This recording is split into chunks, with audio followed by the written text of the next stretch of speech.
Los secretos de temas históricos y misteriosos serán revelados. Esto es Enigmas con Valeria Yáñez. Bienvenido.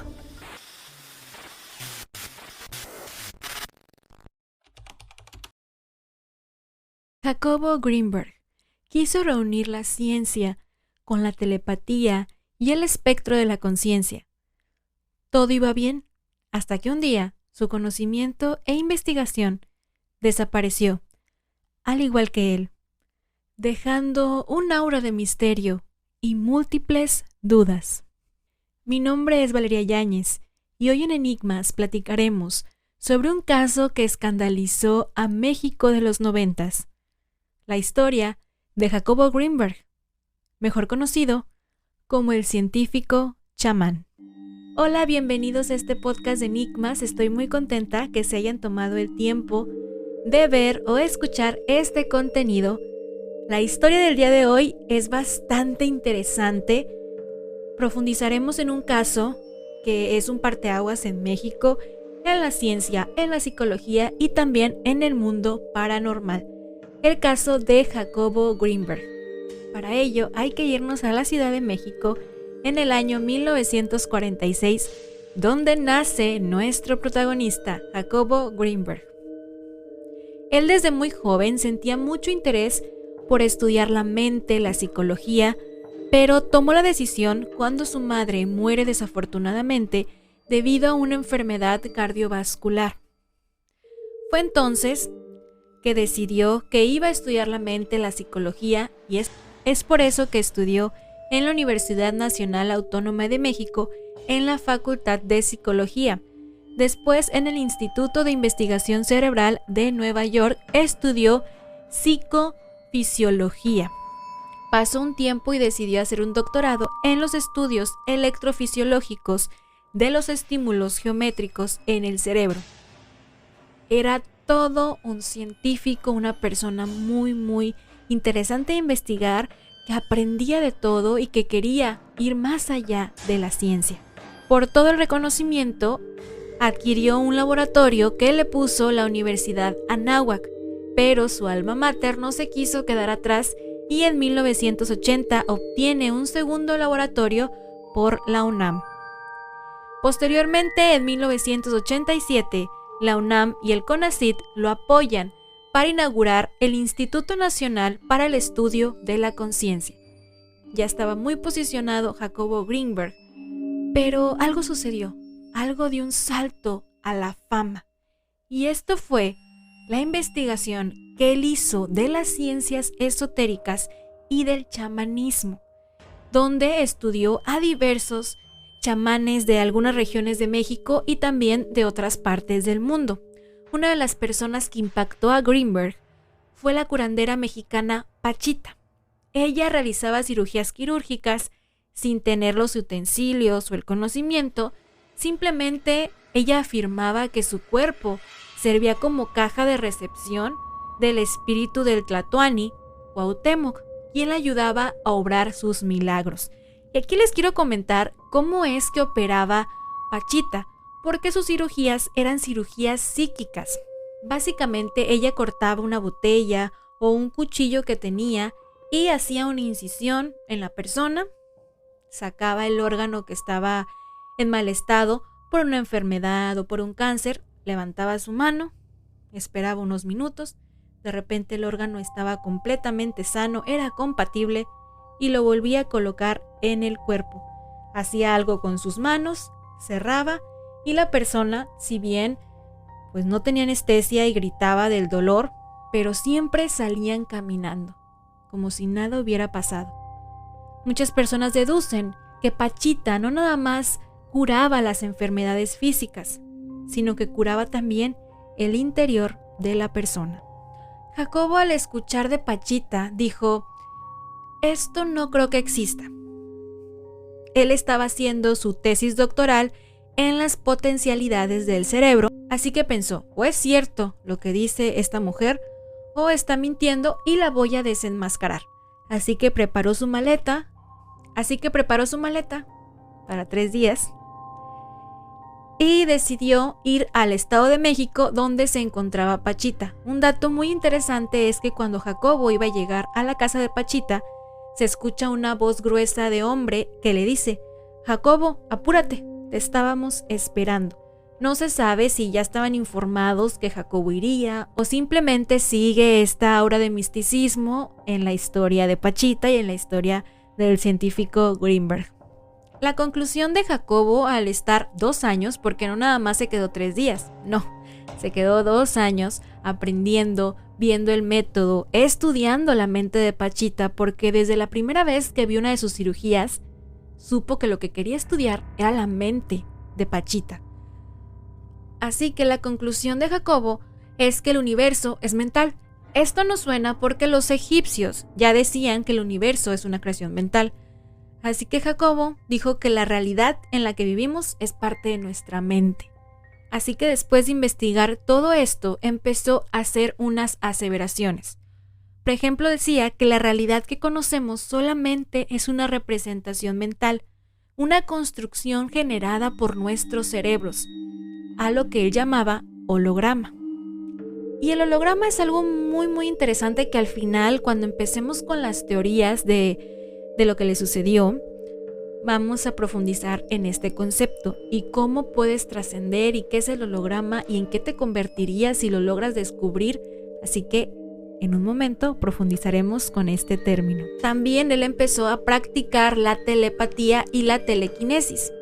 Como un dato interesante es que él se dedicaba a todos esos fenómenos paranormales que no tienen una explicación lógica.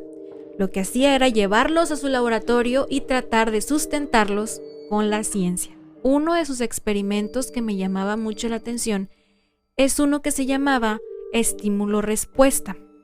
Les explico, aplicaban cierto estímulo, ya sea visual o eléctrico, a una persona que vivía en la India, pero que ya había tenido cierta relación con alguien de América. Esto creaba una empatía y que al momento de que la persona de la India sintiera este estímulo y que estuviera registrado en su cerebro, la persona de América también tendría una respuesta a este estímulo. Básicamente lo que quería probar es que los cerebros se conectaban de una manera que nunca habíamos pensado. Otra de las cosas que hizo, basándose en un principio de física cuántica, que es la paradoja Einstein-Podolsky-Rosen, que fue comprobada en el año 1982 por Aspect en París, la cual indica que si pones 2 fotones que siempre han estado juntos y uno lo llevas a una punta del universo y el otro a otra, al momento de causarle un cierto giro o un cambio a un fotón, el otro también lo va a sentir o también se va a mover. Esto ya estaba probado con la paradoja que les mencioné, pero él usó esto con los cerebros. Hizo un experimento. Lo mismo, una pareja estuvo 20 minutos lo más junta posible. De repente se llevan a una a un cuarto aislado electromagnéticamente y a otra a otro cuarto igual. De repente tienes que quedarte viendo fijamente hacia la pared y a alguno de los dos, no se sabe a quién, le va a llegar un flash, una lucecita. Y obviamente lo va a registrar en su cerebro. Pero la otra persona que no vio la lucecita también va a marcarlo su cerebro. Lo cual es bastante interesante porque no la están viendo, pero al momento de que están muy conectados, sus cerebros están en sintonía. Según este experimento, el 25% de las personas que fueron sometidas a él sí pudieron comprobar la teoría que Greenberg planteó. Ahora nos vamos a su teoría sinérgica, que creo que es la más recordada porque fue el punto clave de su investigación. Esta teoría establece que todos los cerebros están conectados, pero que no todos podemos procesar toda la información. Sería aberrante tener todo en nuestra mente. Así que él dice que existe un campo que unifica todas las especies y de ahí se forma la información sesgada. La teoría sinérgica afirma que el cerebro humano es capaz de distorsionar la estructura de la latiz en la forma más compleja conocida en el universo y esta distorsión compleja de la latiz constituye la realidad perceptual. De tal forma que cada una de las actividades neuronales constituye una microdistorsión de la latiz. Y puesto que el cerebro humano contiene alrededor de entre 10.000 y 12.000 millones de elementos neuronales, cada microdistorsión, cada alteración de esta estructura básica del espacio interactúa entre sí, formando una macrodistorsión compleja, a la que la teoría le llama el campo neuronal. De tal forma que la hipótesis fundamental de la teoría sintérgica es que la percepción surge como resultado de la interacción del campo neuronal con la latiz del espacio. Existen diferentes niveles de interacción entre el campo neuronal y la latiz, y cada uno de estos niveles constituye o se asocia o se percibe como un nivel diferente de conciencia. También él mencionaba que todo el universo está contenido en una materia. Él decía que había una interrelación entre la mente humana y este campo cuántico, que se formaba como un holograma y que todos pertenecíamos a una Matrix. El holograma o la Matrix se puede ver o se puede tocar, pero si tú logras traspasar esto, puedes viajar ya sea en el futuro y ver qué sucede, o al pasado y también estar dentro de esta línea de tiempo-espacio. Y con esto pues sales completamente de tu realidad. Es interesante ver todas las teorías que él hizo, todos los experimentos. A mí me pareció muy bien lo que hizo porque nos dio un panorama más amplio a lo que la mente puede hacer, porque tal vez lo que conocemos es una mínima parte. Sin embargo, el 8 de diciembre de 1994, un suceso conmovió a la sociedad mexicana. El científico Jacobo Greenberg desapareció misteriosamente. Nadie se explicó el porqué, ya que su carrera estaba en la cima más alta. Estaba haciendo investigaciones, estaba dando ponencias en diferentes países, así que no tendría por qué retirarse. Tenía 47 años, tenía una hija, familia. Estaba bien. Pudo haber pasado para que él desapareciera de la nada. Ese día simplemente no se presentó a impartir sus clases en la UNAM, ni tampoco a ninguno de sus laboratorios. La alerta se dio el día 12 cuando no asistió a una reunión familiar, y también se les hizo raro que no tuviera contacto con su hija, ya que siempre estaban en constante comunicación. Y empiezan las teorías conspirativas. La esposa del Dr. Greenberg era una persona de tez morena. Muchos afirmaban que era una chamana, o que también podía ser un agente de los Estados Unidos que vigilaba las investigaciones que hacía Jacobo. Esta persona daba largas para explicar dónde estaba Jacobo. Decía que estaba en el Tíbet, que no había salido, que estaba acá, que estaba allá, hasta que también ella desapareció. No se supo más. Se dice que está en Estados Unidos, pero no se tiene rastro de ella. El comandante Clemente Padilla, que era un policía muy reconocido de esa época, fue el que se encargó de toda la búsqueda de Jacobo Greenberg. Se dice que Jacobo estaba colaborando con una universidad estadounidense, pero que su arribo a Estados Unidos era diferente. No lo veían en un aeropuerto, sino en un lugar cercano, y a nadie le dijo que estaba colaborando con esta universidad. Cuando el comandante Clemente estuvo a punto de dar una vaga respuesta acerca de la desaparición de Jacobo Greenberg, fue destituido de su puesto y dijo que simplemente la investigación se iba a cerrar. También, como dato extra, cuando ya se notifica la desaparición del Dr. Greenberg, algunas personas, que muchos dicen que son mexicanos, otros que son estadounidenses, pero van al laboratorio de Jacobo Greenberg y se llevan toda la investigación. ¿Por qué? No se sabe qué tenía ahí, porque evidentemente seguían las investigaciones, seguían los experimentos, y tal vez a alguien no le convenía que esto se divulgara.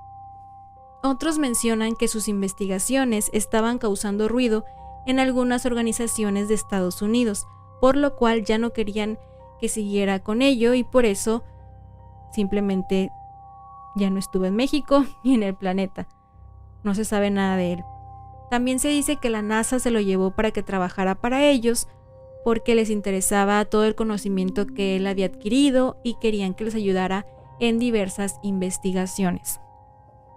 Una teoría que ya es muy conspiranoica es que fue abducido por los extraterrestres como ejemplo de un ser humano iluminado. Otra teoría es que tal vez fue presa de un crimen pasional, pero esta no está muy bien fundamentada. La verdad es que carece de información, simplemente se cree que pudo haber sido esto, pero pues no se encontró ningún cuerpo, ningún rastro, simplemente desapareció. Su medio hermano Ari Telch mencionó en 1996, tras dar por concluida la investigación del Dr. Greenberg, lo siguiente: lo extrañamos mucho, no sabemos si lo asesinaron, no sabemos si trascendió, no sabemos qué pasó. Aquí está, entre nosotros, sin duda alguna. A mí me queda sonando lo del holograma, y a otras personas que han estudiado el trabajo y la investigación del Dr. Greenberg también.